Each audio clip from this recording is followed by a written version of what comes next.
Practice में आपका फिर से एक बार बहुत बहुत स्वागत है। तो लास्ट वीडियो आप लोगों ने बहुत अच्छे से देखी, बहुत सारा प्यार दिया, उसके लिए thank you so much once again. तो लास्ट वीडियो में हमने क्या पढ़ा था, स्टेट्स ऑफ मैटर, कि मैटर किन किन पार्ट्स में डिवाइड किए जाते हैं, सॉलिड, लिक्विड, गैसेस। उसकी हमने प्रॉपर्टीज़ पढ़ ली थी। आपको उसको क्वेश्चन कैसे अटेम्प्ट करना है आपके जब एग्जामिनेशन में आएगा, उसके लिए भी मैंने सेपरेट वीडियो आपको बना दी थी, तो वहाँ से भी आपने अच्छे से उसको देख लिया होगा। तो आज का हमारा कंसेप्ट है, can matter change it's state. तो इसका मतलब क्या हुआ, इसका मतलब ये हुआ, क्या जो मैटर है वो अपनी स्टेट्स को चेंज कर सकता है। मतलब क्या सॉलिड किसी और स्टेट में जा सकता है, लिक्विड में, गैस में जा सकता है, या सिर्फ सॉलिड सॉलिड में ही रह सकता है। तो इसका आंसर हम जानेंगे अपने इस कंसेप्ट से। ओके, तो सबसे पहले आपने आइस क्यूब्स देखी हैं, बर्फ खाई है ना, आइसक्रीम बड़ी अच्छी लगती है ना, मुझे भी बहुत अच्छी लगती है। तो वो जो आइस होती है वो किससे बनती है?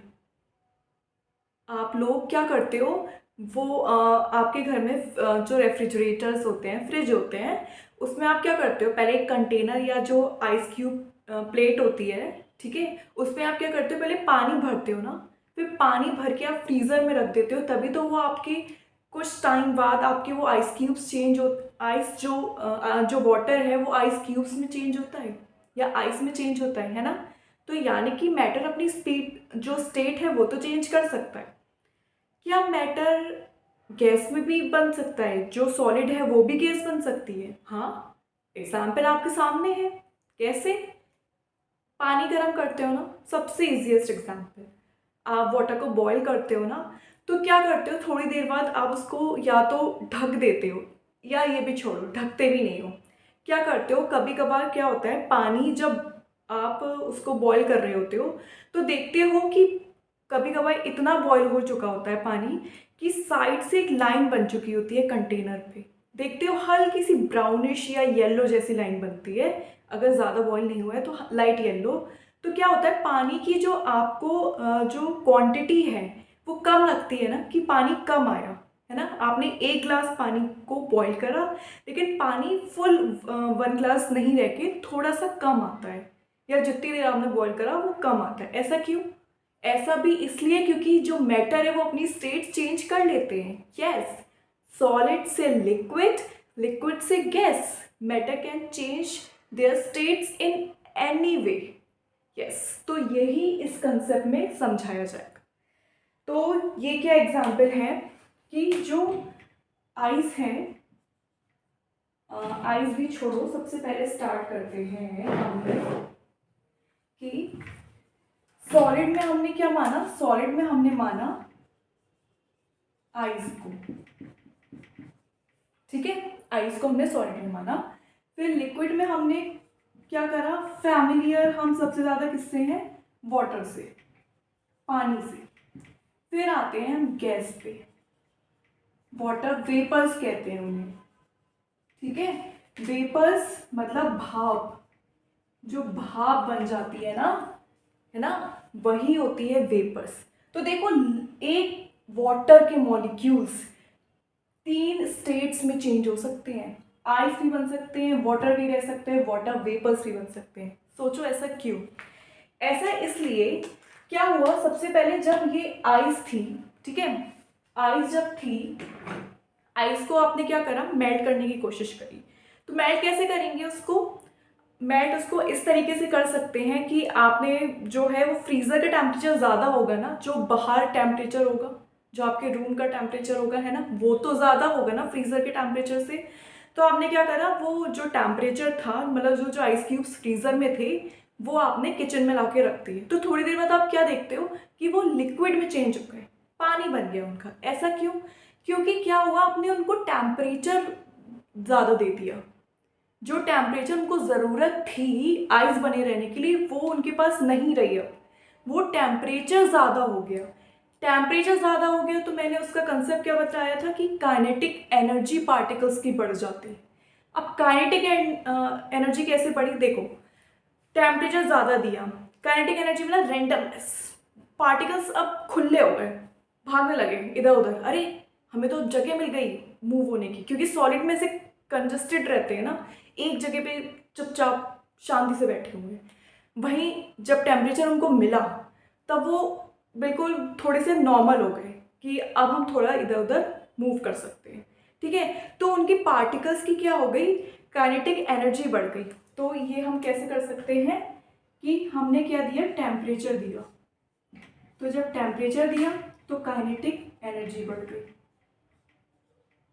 काइनेटिक एनर्जी जब बढ़ गई तो क्या हुआ, इनकी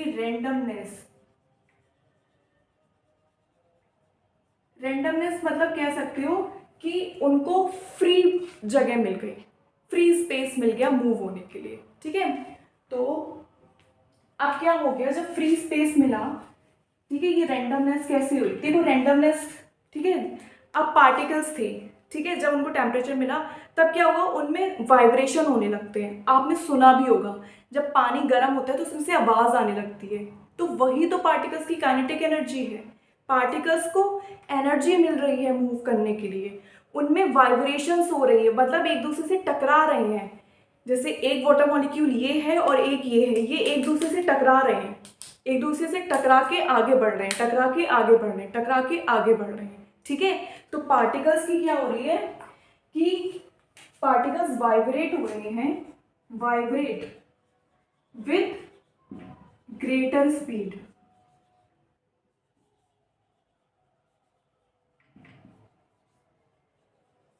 particles moving with their greater speed. अब खुद बताओ, टेम्परेचर मिला ना, उनको स्पेस मिल गया पार्टिकल्स को मूव होने के लिए, तभी उनके बीच में वाइब्रेशंस होने लगी, क्योंकि थोड़ा सा स्पेस मिल गया खुलने के लिए, स्पेस मिल गया तो वो जल्दी जल्दी मूव होने लगे। इसलिए ये इस लाइन का मतलब ये है, टेम्परेचर बढ़ा, काइनेटिक एनर्जी बढ़ी, तो वाइब्रेट होने लगे विद ग्रेटर स्पीड के साथ। ठीक है, ओके। अब क्या हुआ, जो एनर्जी उन्हें हीट के रूप में मिली है ना, मतलब टेम्परेचर मतलब क्या है, हीट है। Temperature heat is a kind of energy. देखो हर चीज एनर्जी है, energy can neither be created nor destroyed. Energy कभी भी नष्ट नहीं होती है, ना ही वो दोबारा से बनती है, बस क्या होता है, एक फॉर्म से दूसरे फॉर्म में ट्रांसफर होती है। ये एक बहुत फेमस लॉ है, केमिकल काइनेटिक्स में कह सकते हो, या डायनेमिक्स में, केमिस्ट्री की वो आप फर्दर क्लासेस में पढ़ोगे, अभी मत ध्यान दो, फिजिक्स में भी पढ़ोगे इसे। ठीक है, जो हीट दी ना, आप जैसे टेम्परेचर कह रहे हो, जो हीट दी ना वो एक तरीके की एनर्जी थी। जब वो एनर्जी उस पार्टिकल को मिली तो क्या हो गया, उनकी काइनेटिक एनर्जी बढ़ गई, उनमें वाइब्रेशन होने लगा। तो ये जो एनर्जी थी वो ओवरकम करती है पार्टिकल्स के बीच में जो फोर्स ऑफ अट्रैक्शन होते हैं, उनको फोर्स ऑफ अट्रैक्शन को खोलने के लिए या फोर्स ऑफ अट्रैक्शन को ओवरकम करने के लिए। ठीक है, क्योंकि पार्टिकल्स एक दूसरे से मिले हुए थे सॉलिड में, उन्हें हीट मिल गई। ठीक है, हीट मिल गई, एनर्जी, हीट मिल गई मतलब एनर्जी मिल गई हीट के रूप में। जब एनर्जी मिल गई तो क्या हो गया उसमें, जब एनर्जी मिली, ध्यान से सुनना, बहुत इंपॉर्टेंट कंसेप्ट है बट बहुत मतलब मज़ेदार भी है। ठीक है, जब हीट मिली तो जो फोर्स ऑफ अट्रैक्शन था ना, मतलब जो चिपके हुए थे ना वो आपस में, फिर वो फ्री हो गए, उन्हें जगह मिल गई। बस यही है, टेम्परेचर मिला मतलब हीट मिली उन्हें, तो वो जो हीट मिली उससे क्या हुआ, उनके बीच में जो फोर्स ऑफ अट्रैक्शन था वो पूरी तरीके से तो नहीं, लेकिन हाँ थोड़ा बहुत उनका फोर्स ऑफ अट्रैक्शन कम हुआ। जब फोर्स ऑफ अट्रैक्शन कम हुआ तो पार्टिकल्स मूव करने लगे, और वही क्या हुआ, हमने स्टेट में भी पढ़ा था कि इसमें सबसे ज़्यादा कंजस्टेड मतलब सबसे क्लोजली पैक्ड होते हैं सॉलिड में, वहीं लिक्विड में थोड़ा कम और गैस में और ज़्यादा कम। ठीक है, तो जब उनको थोड़ा खुला स्पेस मिला तो वो लिक्विड में चेंज हो गए होंगे। यहाँ तक बात समझ में आई? ओके। अब एक चीज़ मुझे और बताइए कि जब ये वाइब्रेट हो रहे हैं, ठीक है, वाइब्रेट जब हो रहे हैं तब इनको हमने टेम्परेचर ज़्यादा दिया है या कम दिया है तब ये वाइब्रेट हो रही है, बताओ कमेंट्स बॉक्स में आंसर करना मुझको इसका। कि वीडियो अभी मैंने जस्ट 2 मिनट पहले इसका आंसर दिया है, लेकिन मैं ये देखना चाहती हूँ आप लोग कितना उस चीज़ को सुन रहे हैं, कि ये जो रैंडमनेस बढ़ रही है वो टेम्परेचर ज़्यादा देने पे बढ़ रही है, कम देने पे बढ़ रही है। ओके, कमेंट्स कीजिएगा आंसर। फिर क्या होता है, जो मिनिमम टेम्परेचर लग रहा है, ठीक है, मिनिमम मतलब कम से कम टेम्परेचर जो लग रहा है सॉलिड को लिक्विड में चेंज होने के लिए, उसी को हम कहते हैं melting point. Yes, melting point सुनते हो ना, melting point, melting point, minimum temperature required to change solid into liquid at atmospheric pressure। Ma'am ये एटमॉस्फेरिक प्रेशर क्या टर्म है? एटमॉस्फेरिक प्रेशर, हाँ, तो ये क्या नई टर्म आई? एटमॉस्फेरिक प्रेशर क्या है ये टर्म? देखो, केमिस्ट्री में आप जितनी भी डेफिनेशंस पढ़ेंगे ना, इसमें आपको ये एटमॉस्फेरिक प्रेशर टर्म जरूर आएगी। ये कुछ भी नहीं है, जो प्रेशर हमारे एटमॉस्फेयर में अवेलेबल है, बस। मतलब कि प्रेशर कैसे आया एटमॉस्फेयर में? गैसेस, जो गैस मूव कर रही है ना, वो प्रेशर बना रही हैं चीज़ों पे, ठीक है। तो उन्हीं गैसेस में जो प्रेशर है, तो उसी को ही हम कहते हैं एटमॉस्फेरिक प्रेशर। मतलब pressure with in the atmosphere, atmosphere के अंदर जो प्रेशर है उसी को कहते हैं एटमॉस्फेरिक प्रेशर, या कहीं कहीं आपको आएगा 1 atm, यानी कि 1 एटमॉस्फेरिक प्रेशर, ठीक है, ये भी आएगा। अब ठीक है, ये मेल्टिंग पॉइंट मैंने समझा दिया। मिनिमम टेम्परेचर जो लग रहा है सॉलिड को लिक्विड में चेंज होने के लिए एट एटमॉस्फेरिक प्रेशर पे, उसी को हम कहते हैं मेल्टिंग पॉइंट, ठीक है। ये डेफिनेशन समझ में आ गई, बहुत इजी डेफिनेशन थी। एक चीज और, ये जो मेल्टिंग पॉइंट है ना, वही डिस्क्राइब करता है या वही बताता है कि कितना जो फोर्स ऑफ अट्रैक्शन था पार्टिकल्स के बीच में वो कितना स्ट्रेंथन था। मतलब स्ट्रेंथ बताता है फोर्स ऑफ अट्रैक्शन की पार्टिकल्स के बीच में। Melting point determine the strength,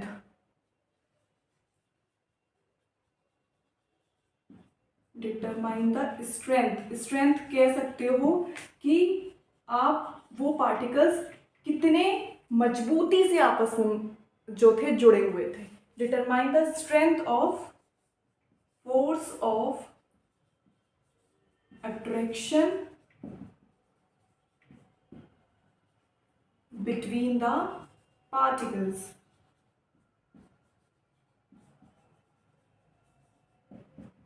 ठीक है, ये चीज समझ में आ गई? ओके, तो ये आप लोग जल्दी से इसे नोट कर लीजिए। फिर हाँ, एक चीज और कि जो मेल्टिंग पॉइंट होता है आइस का, वो कितना होता है? मतलब आइस कितना मिनिमम टेम्परेचर होता है जब आइस जो है वो वाटर में चेंज होती है? वो होता है 273.15 केल्विन। देखो, टेम्परेचर जो होते हैं वो 3 स्केल्स पे जो है मेजर किया जाता है। पहला होता है केल्विन, दूसरा होता है सेल्सियस, तीसरा होता है फ़ारेनहाइट, ठीक है। तो क्या होता है, जो एसआई यूनिट मतलब जो स्टैंडर्ड यूनिट है, ठीक है, टेम्परेचर की, उसको कहते हैं, वो है हमारी, इसको मैं रफ कर देती हूँ। ओके, तो यहाँ पे मैं रफ कर देती हूँ इसको।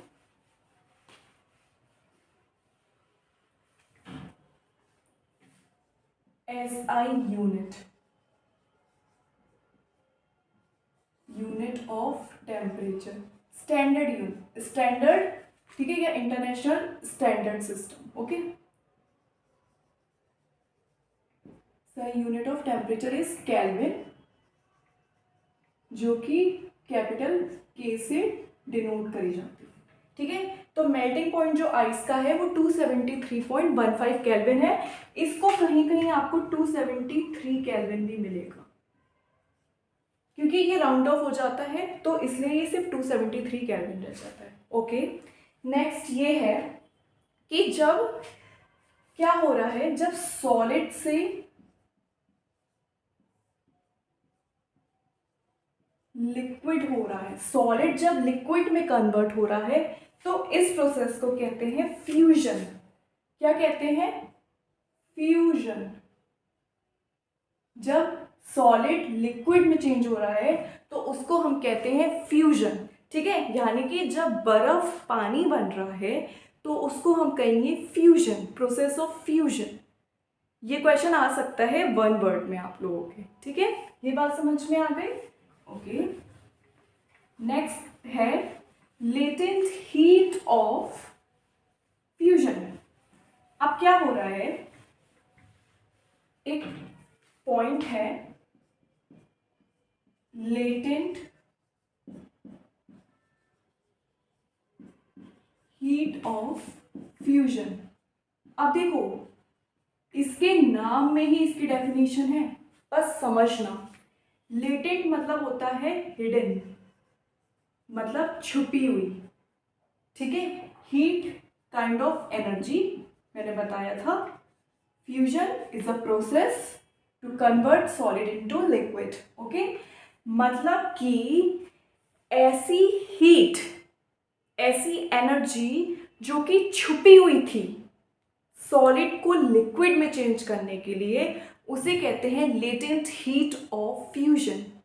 अब इसका हम बुक में जो क्या कहते हैं डेफिनेशन है उसको बताते हैं। ठीक है, energy required to convert 1 kilogram of solid into ice, okay, at atmospheric pressure at melting point is known as latent heat of fusion. Clear?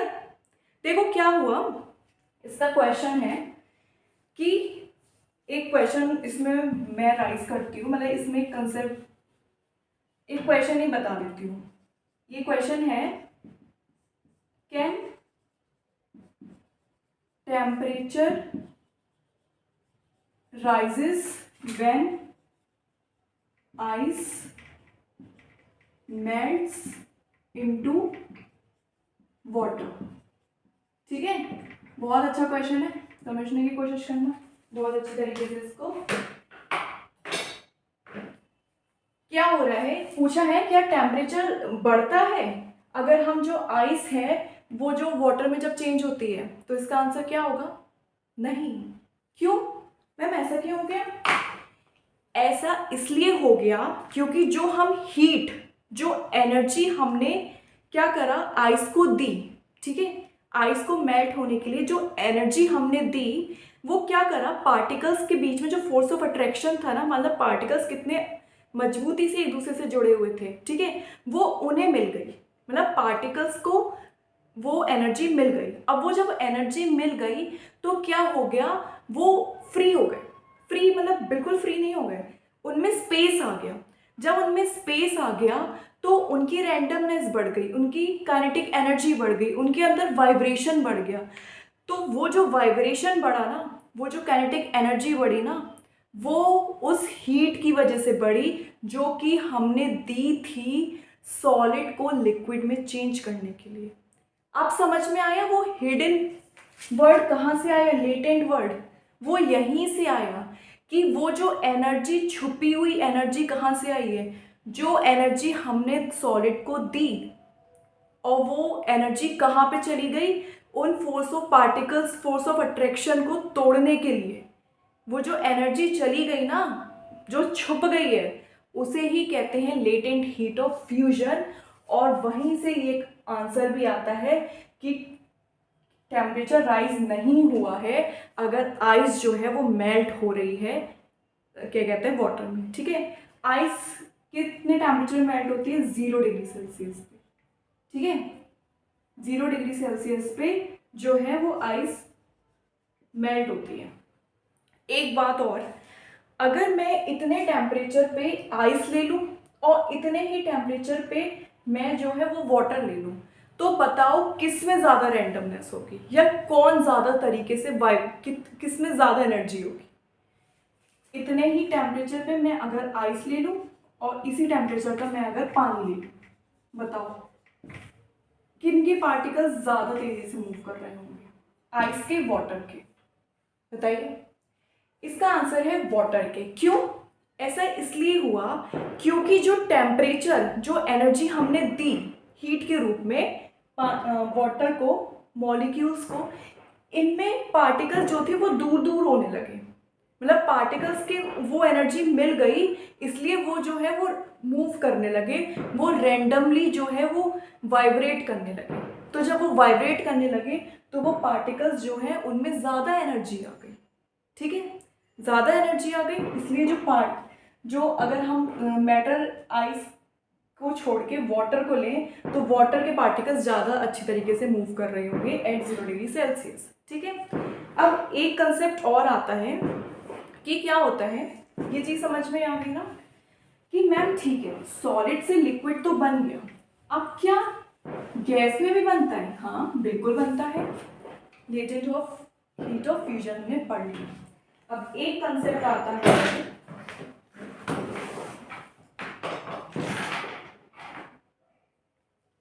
Latent heat of vaporisation.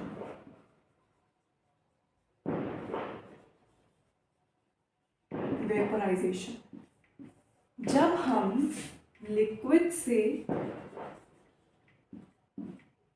Gas बनाते हैं या गैस में चेंज करते हैं तो इस process को कहते हैं वेपराइजेशन। देखो सिमिलर टॉपिक है, बस क्या करा, नाम चेंज कर दिए। ठीक है, कंसेप्ट सिमिलर है, टॉपिक सिमिलर नहीं है, कंसेप्ट सिमिलर है। अब क्या करा, लिक्विड में जितना टेम्परेचर दिया, अब हमने लिक्विड को और टेम्परेचर दिया, थोड़ा और टेम्परेचर दिया। जब वो टेम्परेचर इतना हो गया कि जो फोर्स ऑफ अट्रैक्शन अभी भी बीच में बचा था लिक्विड के पार्टिकल्स में वो भी खत्म हो गया, तो उस प्रोसेस को कहते हैं गैस, मतलब प्रोसेस ऑफ वेपराइजेशन। ठीक है, मतलब अगर फोर्स ऑफ अट्रैक्शन देखो लिक्विड में भी होता है ना, होता है ना, पढ़ा था ना हमने डिफरेंशिएशन में, सॉरी डिफरेंशिएट में।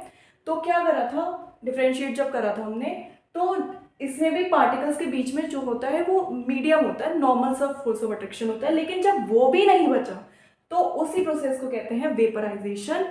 और जो हीट मिली इस प्रोसेस को क्या कहते हैं, जो हीट लगी है इस प्रोसेस को करने के लिए उसे ही कहते हैं लेटेंट हीट ऑफ वेपराइजेशन। ठीक है, तो क्या होता है, एक प्रोसेस होता है कि व्हेन लिक्विड चेंजेस या लिक्विड कन्वर्ट्स इनटू गैस। ठीक है, या liquid starts boiling, when liquid starts boiling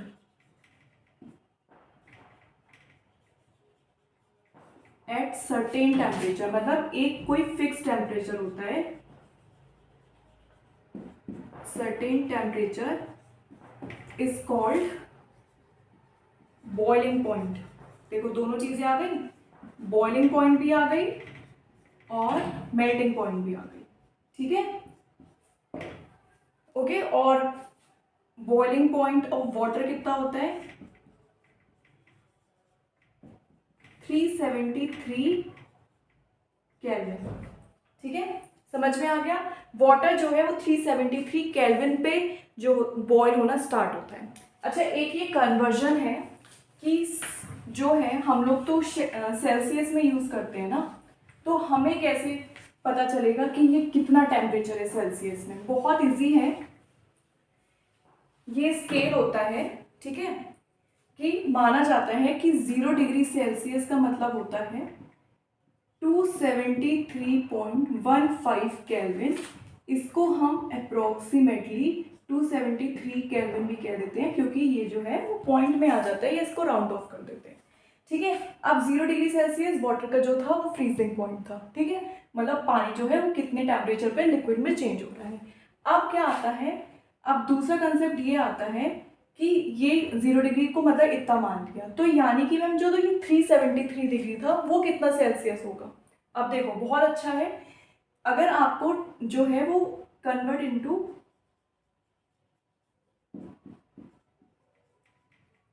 करना है, अगर आपको सेल्सियस में, ठीक है। अगर आपको सेल्सियस में टेम्परेचर कन्वर्ट करना है, आपके पास गिवन था 373 केल्विन, बॉइलिंग पॉइंट था वाटर का, बॉइलिंग पॉइंट ऑफ वाटर। अब इसमें से आपको क्या करना है, जस्ट 273 केल्विन को माइनस कर देना है, तो ये आ जाएगा आपका 100 डिग्री सेल्सियस। मतलब कि एक सीधी सी बात है, आप बस सेल्सियस के स्केल में 273 ऐड कर दो, ठीक है। तो वो जो टेम्परेचर होगा आपका वो डिग्री सेल्सियस में चेंज हो जाएगा, बस, ठीक है। जैसे 0 डिग्री था, 0 डिग्री में आपने 273 ऐड कर दिया, ठीक है, तो आपका जो है वो, सॉरी, ये जो है आपका केल्विन में चेंज हो जाएगा, केल्विन में। भाई आपको सेल्सियस में चेंज करना है तो आपको माइनस कर देना है 273, बस ये 273 याद करना है, ये 273 है, ठीक है। तो वही चीज़ आ गई।